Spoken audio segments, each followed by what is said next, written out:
Hello students. तो आज के इस वीडियो में पुनः आपका स्वागत है। आज हम चर्चा करेंगे टेंस का पैसिव वॉइस बनाने का सेकंड पार्ट, द्वितीय पार्ट, जिसमें आप देखेंगे कि किस तरीके से एक्टिव वॉइस को पैसिव वॉइस में बदला जाता है और उसके क्या क्या रूल्स हैं। तो आइए शुरू करते हैं। देखिए, टेंस का पैसिव वॉइस बनाना ये मुख्य चैप्टर है जो चल रहा है, जिसमें आपका जो रूल्स हैं, नियम है, इसमें हमने यहाँ पर 3 रूल्स को लिखा हुआ है। देखिए, रूल नंबर 1, रूल नंबर 2 और रूल नंबर 3। यहाँ पर मैं आपको रूल नंबर 1 के बारे में, जो यहाँ रूल नंबर 1 लिखा है, इससे संबंधित यहाँ पर मैंने 2 उदाहरण लिखा है। देखिए, जगह कम होने के कारण इसमें बोर्ड में जगह कम है, स्पेस कम है, इसलिए मजबूरी है कि हमको ये एग्जाम्पल्स कम दिखाना पड़ रहा है और इसके बाद फिर दूसरा मैं लिखूंगा। तो चूंकि पहला जो आपका रूल है, अब आइए इसको पढ़ लेते हैं, समझ लेते हैं, फिर आप एग्जाम्पल्स पर आएंगे कि क्या एग्जाम्पल्स इसका है। देखिए, पहला लिखा हुआ है कि यदि एक्टिव वॉइस की क्रिया का 2 ऑब्जेक्ट्स हों। अगर मान लीजिए एक्टिव वॉइस आपका ये है, इस वाक्य की जो ये क्रिया है, वर्ब है, और इस वर्ब का, ये आपका वर्ब है, ये वर्ब है, और इस वर्ब का अगर 2 ऑब्जेक्ट हो, नंबर 1 और फिर आपका ये जो है नंबर 2। देखिए, यदि एक्टिव वॉइस की क्रिया का 2 ऑब्जेक्ट हो तो पैसिव दोनों ही ऑब्जेक्ट से बनाया जा सकता है। तो कहने का मतलब, अगर एक क्वेश्चन यहाँ दिया है, ही गेव मी अ रूपी लिखा है, ही गेव मी अ रूपी, तो यहाँ पर जो क्वेश्चन है ये आपका एक्टिव वॉइस है। तो सबसे पहले ये देखना होगा किस टेंस में है। तो इसकी मुख्य क्रिया जो आपका है ये पास्ट इंडेफिनिट में है, क्योंकि ये पास्ट इंडेफिनिट में इसलिए है क्योंकि ये गिव का सेकंड फॉर्म गेव है। तो पास्ट इंडेफिनिट में जब हम पैसिव बनाते हैं, तो जो पिछला वीडियो आपने देखा होगा उसमें बताया गया है कि पास्ट इंडेफिनिट को पैसिव बदलने के क्या नियम है, वो पिछले वीडियो में है। तो उसमें आपका वाज वर्ब प्लस वर्ब की थर्ड फॉर्म लगेगा। तो ये तो हो गया कि ये पास्ट टेंस में है और वाज वर्ब का प्रयोग होगा प्लस थर्ड फॉर्म होगा। अब बात इसमें यह है कि देखिए, यह एक ऐसा वाक्य है जिसमें 2 ऑब्जेक्ट हैं। जैसे आपका ऑब्जेक्ट नंबर 1 जो है मी है, ऑब्जेक्ट नंबर 2 आपका आरोपी है। 2 ऑब्जेक्ट हैं, तो इन हम दोनों ही ऑब्जेक्ट से बारी बारी से पैसिव बना सकते हैं। तो देखिए कैसे बनाया जाएगा। और यह भी आप जानते हैं कि सब्जेक्ट के स्थान पर आपको ऑब्जेक्ट ले आना है। तो एक बार आप देखिए, अगर मी को आप इधर ले आते हैं, मी को अगर सब्जेक्ट बनाते हैं तो मी का सब्जेक्ट आई होगा। एक चीज और मैं शॉर्ट में आपको बता देना चाहता हूँ कि जैसे मान लीजिए आई है, आई का ऑब्जेक्ट भी होगा, इसी प्रकार ही का ऑब्जेक्ट हिम होगा, इसी प्रकार सी का ऑब्जेक्ट हर होगा, इसी तरीके से दे का ऑब्जेक्ट देम होगा, और इसी प्रकार आपका जो है यू अगर है तो यू का ऑब्जेक्ट यू ही रहता है। और इसके बाद जो है अगर वी आता है तो वी का ऑब्जेक्ट अस होता है। अगर कहीं इट है तो इसका भी ऑब्जेक्ट इट ही होता है। तो ये 4 3 7 लोग होते हैं, ये बात याद रहे। बाएं साइड वाला सब्जेक्ट होगा, दाहिने साइड वाला ऑब्जेक्ट होगा। ये हमेशा ही आपका एक्टिव एंड पैसिव दोनों में ये चलेगा। जब भी आप एक्टिव पैसिव बनाएंगे तो ये जो रूल्स हैं ये हमेशा फॉलो होंगे, यह बात हमेशा याद रखिए। तो आइए देखते हैं कि मी को जब आप सब्जेक्ट बना रहे हैं तो मी का जो सब्जेक्ट होगा तो आई हो जाएगा। तो आई हो गया, पास्ट इंडेफिनिट में है तो आई के अनुसार वाज होता है, और गिव का ये सेकंड फॉर्म है, गिव का थर्ड फॉर्म गिवन होगा। और जब आपने आई वाज गिवन लिखा तो जो बचा हुआ दूसरा ऑब्जेक्ट है इसको ऐसे उतार देंगे, आरोपी हो जाएगा, ऐसे उतर जाएगा। इसके बाद जो आपका जो सब्जेक्ट ही है ये उधर जाएगा तो ये बाई हिम हो जाएगा। तो इस तरीके से ये आपका पहला आंसर हुआ इस क्वेश्चन का, ये पहला आंसर। दूसरा आंसर अगर आप चाहें तो ये रूपी से बना सकते हैं। तो अगर आप दूसरे ऑब्जेक्ट से बना रहे हैं तो ये रूपी हो जाएगा। टेंस आपका वही है तो वाज गिवन आपका ये सीधे वाज गिवन यहाँ उतर जाएगा। इसके बाद जो आपका बचा हुआ मी है तो यहाँ मी उतर जाएगा, और जो यहाँ पर आपका ही उधर जाएगा तो बाई हिम हो जाएगा। तो इस तरीके से आपका दूसरा। दूसरी बात यह है इसी क्वेश्चन का एक और भी जवाब दिया जा सकता है, जैसे अ रूपी was given me by him लिखा है, तो आप सी आंसर लिख सकते हैं, सी वाला लिख सकते हैं कि यहाँ पर सी का बनेगा अ रूपी वाज गिवन, और जो मी आया, मी से पहले आप टू भी लगा सकते हैं, तो अ रूपी वाज गिवन टू मी और बाय हिम हो जाएगा। कहने का मतलब यह भी सही है और यह भी सही है, चाहे आप यह लिखिए चाहे यह लिखिए, दोनों सही है, लेकिन अगर आप टू लगा देते हैं तो थोड़ा और भी अच्छा हो जाएगा। तो इस तरीके से क्वेश्चन नंबर 1 का यहाँ ए, बी और सी तीन जवाब हैं, तीनों में से कोई भी लिख देंगे, पैसे बदल देंगे तो ये सही हो जाएगा। इसी प्रकार एक उदाहरण मैं और आपको पुनः समझाता हूँ। इसी पहले नियम के तहत है भाई, ये देखिए पहला नियम चल रहा है, पहले नियम के तहत दो क्वेश्चन मैं समझा रहा हूँ। देखिए पहला आपका क्वेश्चन हो गया, दूसरा क्वेश्चन है कि आई टॉट हिम इंग्लिश, यह भी आपका सेम टेंस है, अगर देखा जाए तो यह भी वही टेंस है जिस टेंस में आपने अभी अभी लिखा है इसको, जिस टेंस में वही उसी टेंस में यह भी है। कहने का मतलब पास्ट इंडेफिनिट टेंस का सवाल यह भी है। तो वही बात फिर होगी was verb plus third form.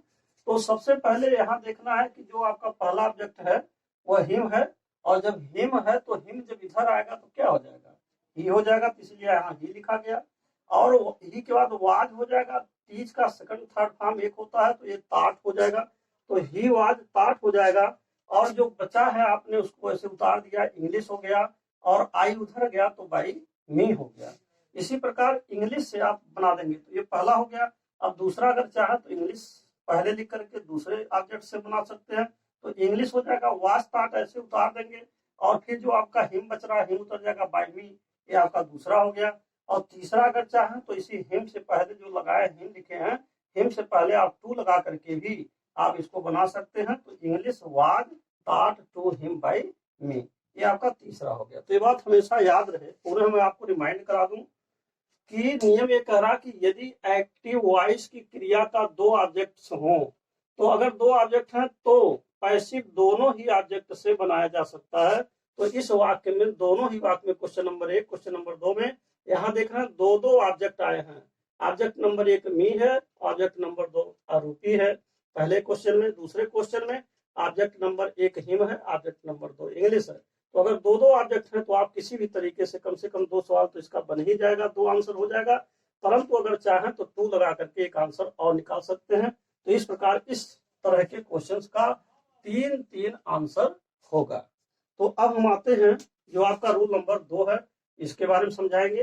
तो देखिए अब आपका दूसरा जो नियम है नंबर 2, अब इसको देखते हैं।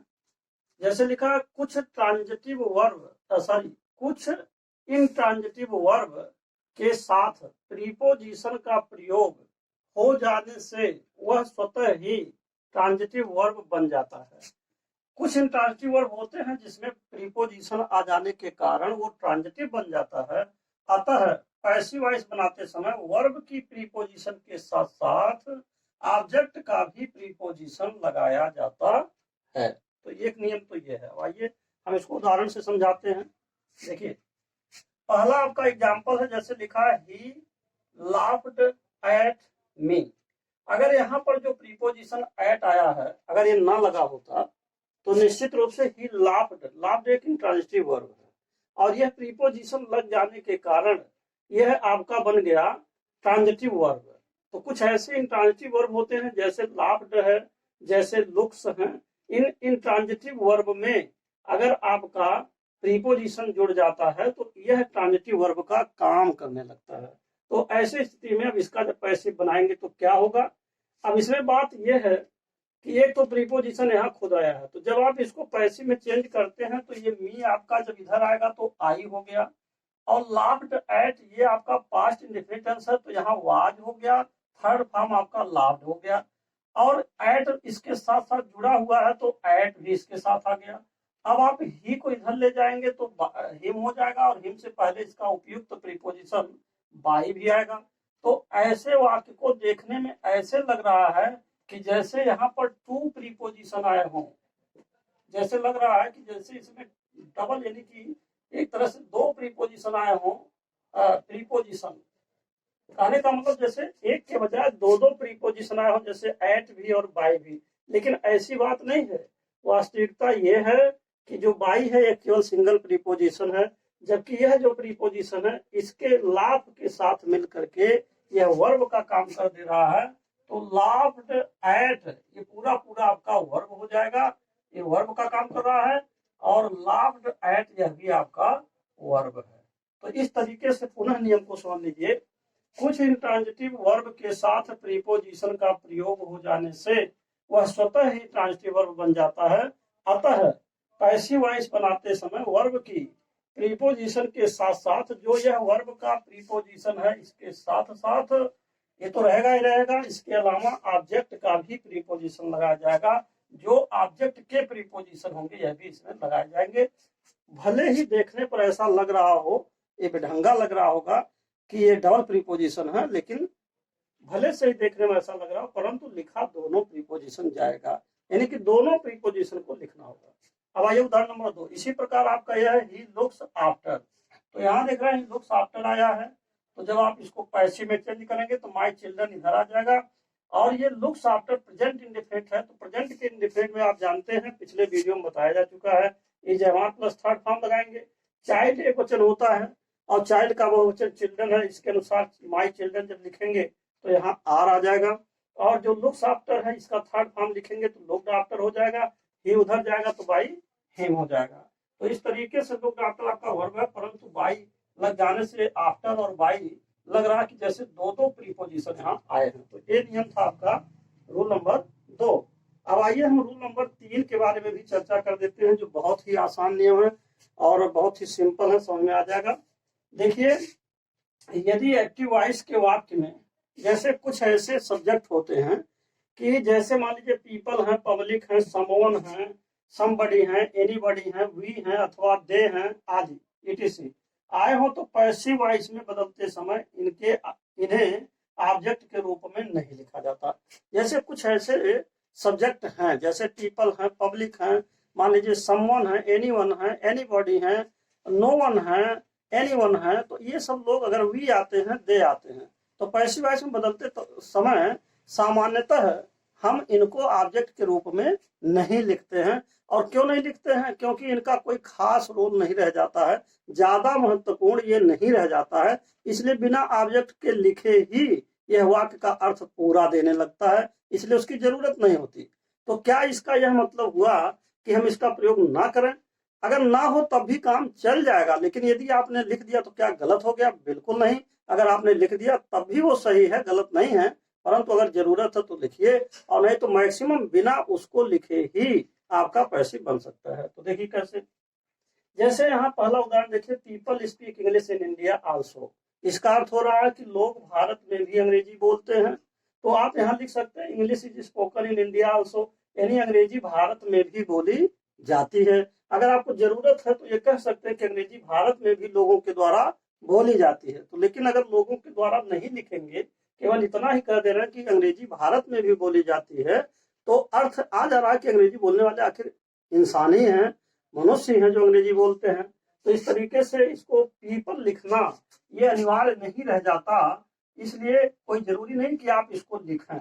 और अगर लिख देंगे तो ऐसा नहीं कि गलत हो जाएगा, आवश्यकता अनुसार आप लिख भी सकते हैं, लेकिन बात यह है कि चाहे तो ना लिखें तब भी काम चल जाएगा। आइए उदाहरण नंबर 2 देखिए, समवन है discovered the new world America. इसका अर्थ हो रहा है किसी ने नई दुनिया अमेरिका की खोज की है। और यहाँ पर जो आ रहा है इसका answer the new world America has been discovered, अर्थात नई दुनिया अमेरिका की खोज की जा चुकी है, नई दुनिया अमेरिका की खोज हो चुकी है। और आप यह भी कह सकते हैं कि नई दुनिया अमेरिका की खोज किसी के द्वारा हो चुकी है, ऐसा कह सकते हैं। लेकिन अगर आप नहीं कहते हैं तब भी ये मान्य है और सही है। तो इस प्रकार आपका यहाँ पर मैंने 3 रूल्स, यानी ओनली 3 रूल्स अभी आपको समझाया है। अब इससे आगे भी रूल्स हैं, अब आप उसके बारे में समझेंगे। तो देखिए, टेंस का पैसिव वॉइस बनाने में जो अगला रूल है उसके बारे में हम देखते हैं। देखिए, टेंस का पैसिव वॉइस का जो नेक्स्ट रूल है, चौथा नियम। तो चौथे रूल को हम देखते हैं क्या है। जैसे लिखा है कि हु से शुरू होने वाले वाक्यों का पैसिव वॉइस निम्न 2 तरीके से बनता है। अगर कोई भी वाक्य, अब एग्जाम्पल देखिए, जैसे पहला उदाहरण यहाँ है, अगर कोई भी वाक्य हु से शुरू है, अगर ये हु से शुरू हो रहा है तो इसको पैसिव में बदलने के दो नियम हैं। अगर हु से कोई भी वाक्य शुरू है तो पैसिव में बदलने के दो नियम हैं। पहला नियम देखिए क्या कर रहा है, सबसे पहले बाय हुम लगाना है, इसके बाद हेल्पिंग वर्ब लिखना है, फिर सब्जेक्ट लिखना है, फिर वर्ब की थर्ड फॉर्म लगाना है और इसके बाद क्वेश्चन साइन। और दूसरा नियम है हु के बाद हेल्पिंग वर्ब, फिर आपका subject plus V third by plus question sign. तो आइए देखते हैं कैसे बनेंगे। तो सबसे पहले देखिए हु आया तो हु के जस्ट नीचे आप बाय हुम लगा देंगे। यहाँ जो बाय हुम आया है ये सबसे पहले बाय हुम हो जाएगा। अब इसके बाद देखना यह है कि who gave you this book, अर्थात आपको यह किताब किसने दिया, तो ये पास्ट टेंस में है। और अगर ये पास्ट टेंस में रहेगा तो पास्ट टेंस को जो पैसिव वॉइस में बदलते हैं तो उसमें वाज वर्ब प्लस वर्ब की थर्ड फॉर्म लगाते हैं। तो ऐसे स्थिति में अब यहाँ देखिए आपका जो बाय हुम है, हु आने के कारण ही जैसे ही हु आएगा तो बाय हुम पहले लिख दीजिए और यू के अनुसार। और यहाँ देखिए दो ऑब्जेक्ट है, चाहे आप यू से बनाए अथवा आप दिस बुक से बनाए। तो यहाँ पर हमने दिस बुक से बनाया हुआ है, तो दिस बुक यह सिंगुलर नंबर है, इसके अनुसार वाज लगेगा। तो by whom was this book हो जाएगा और इसके बाद वर्ब की थर्ड फॉर्म जो है वो गिवन लिख देंगे और यू उधर ले जाएंगे जो इनडायरेक्ट ऑब्जेक्ट है, तो टू यू हो जाएगा। तो एक तरीके से तो आपका ये बनेगा। दूसरा यह भी तरीका है, अगर आप चाहें तो अगर यू को सब्जेक्ट मानते तो यहाँ वर हो जाएगा, यानी कि बाय होम वर हो जाएगा, यू हो जाएगा, गिवन हो जाएगा, दिस बुक और इसके बाद क्वेश्चन साइन हो जाएगा। तो हमने एक सब्जेक्ट को यहाँ जो डीओ यानी डायरेक्ट ऑब्जेक्ट आया हुआ है इसको लेकर के हमने पैसिव बनाया है। अब आइए दूसरा नियम देखिए। दूसरा नियम आपका है कि अगर आप चाहें तो जैसे यहाँ हु आया है तो आप भी यहाँ हु लिख दीजिए, तो आपका हु हो गया। और चूंकि टेंस वही है तो फिर वही वाज दिस बुक जो आया है वाज दिस बुक आप उतार देंगे और फिर गिवन थर्ड फॉर्म हो जाएगा, टू यू हो जाएगा और इसके बाद अंतिम में आपको बाय लगाना है। देखिए अगर आप बाय हुम से लिखते हैं तो लास्ट में बाय नहीं लगेगा, वही बाय पहले आ जा रहा लेकिन इसके बाद हुम लिखा जा रहा है। लेकिन अगर आप हु से ही डायरेक्ट बना देते हैं कि हु आया एक्टिव वॉइस में तो हु आप पैसिव वॉइस में भी लिखना चाहते हैं तो केवल जो बाय है इस बाय को अंत में लिख दीजिए, तो ये हो जाएगा who was this book given to you by और क्वेश्चन साइन। हालांकि ये दोनों सही है, चाहे जो आप लिखे चाहे इसको लिखिए चाहे इसको लिखिए, लेकिन आजकल इसकी मान्यता थोड़ा ज्यादा है। तो ये था आपका रूल नंबर 4 के बारे में। अब हम आपको समझाएंगे रूल नंबर 5। देखिए कुछ वाक्यों में प्रिंसिपल क्लॉज की ट्रांजिटिव वर्ब, जैसे मान लीजिए बिलीव है, फाइंड है, क्लेम है, कंसीडर है, नो है, रिस्पेक्ट रिपोर्ट है, से है, थिंक है, इटीसी, ये सब के सब जो है ट्रांजिटिव क्रियाएं हैं। और कुछ वाक्य में जब इनका प्रयोग होता है तो प्रिंसिपल क्लॉज की ये जो प्रधान उपवाक्य होते हैं, प्रिंसिपल क्लॉज की जो यह क्रिया है, अगर इनमें से कोई आया हुआ है तो इनके बाद अगर दैट आया हुआ है और उसके बाद एक नाउन क्लॉज अगर आया है तो एक ऑब्जेक्ट के रूप में अगर वो आया है तो ऐसे वाक्यों को पैसिव में बदलने के भी दो तरीके हैं। कहने का मतलब क्वेश्चन देखिए, अगर हम इस क्वेश्चन को देखें, क्वेश्चन नंबर 2, थोड़ा सा इसमें दिमाग लगेगा। देखिए लिखा we know that some boys grow wild early. तो यहाँ अगर हम देखें तो वी नो जो आपका है ये आपका प्रिंसिपल क्लॉज है, इसको आप शॉर्ट में वी नो को पीसी कर सकते हैं, प्रिंसिपल क्लॉज। और बाकी जितना बच रहा है ये सब के सब जो है सबऑर्डिनेट क्लॉज है, ये सी है सबऑर्डिनेट क्लॉज।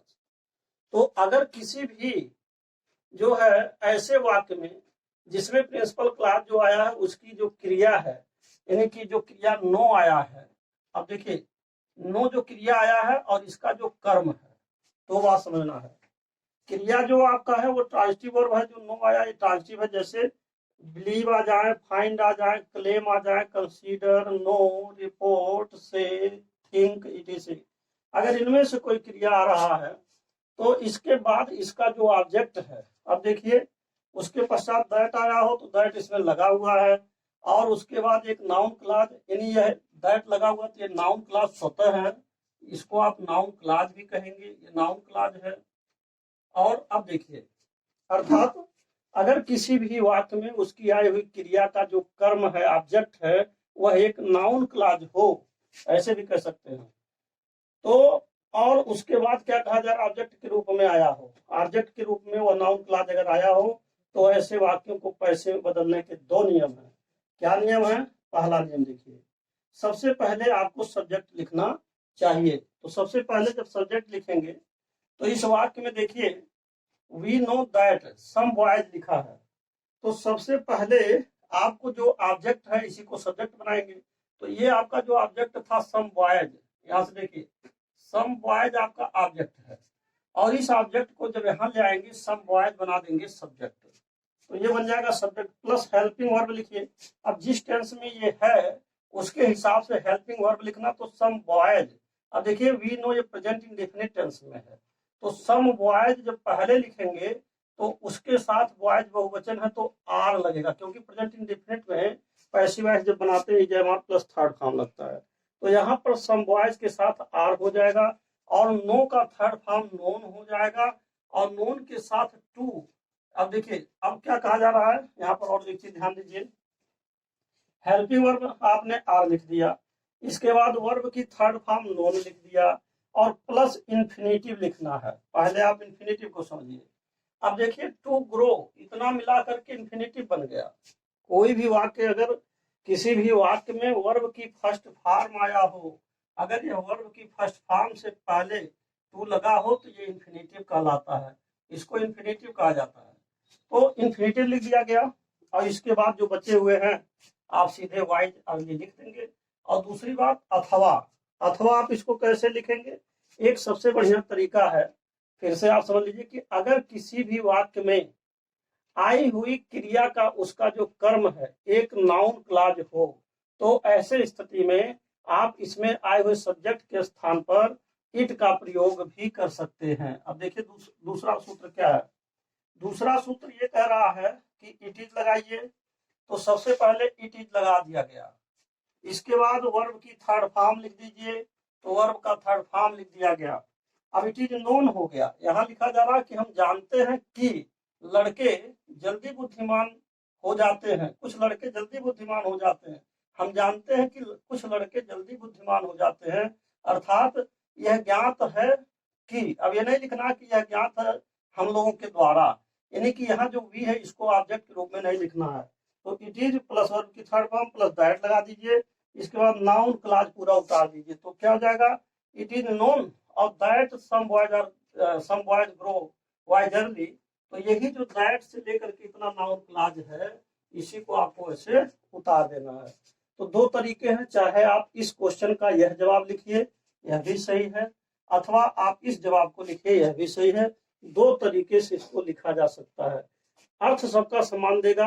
पहले कहा जा रहा है कि हम जानते हैं कि कुछ लड़के जल्दी बुद्धिमान हो जाते हैं, और यहाँ आंसर जो पहला है इसका अर्थ दे रहा है कि some boys are known to grow wise early, कुछ लड़के जल्दी बढ़ जाने या जल्दी बुद्धिमान हो जाने के लिए जाने जाते हैं, जल्दी बुद्धिमान हो जाने के लिए जाने जाते हैं।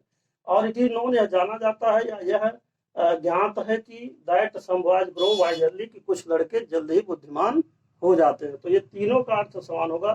क्वेश्चन आपका ये है, इसके आंसर दो हैं, चाहे आप इस आंसर को लिखिए इसके अनुसार, पहले नियम के अनुसार, चाहे दूसरे नियम के अनुसार।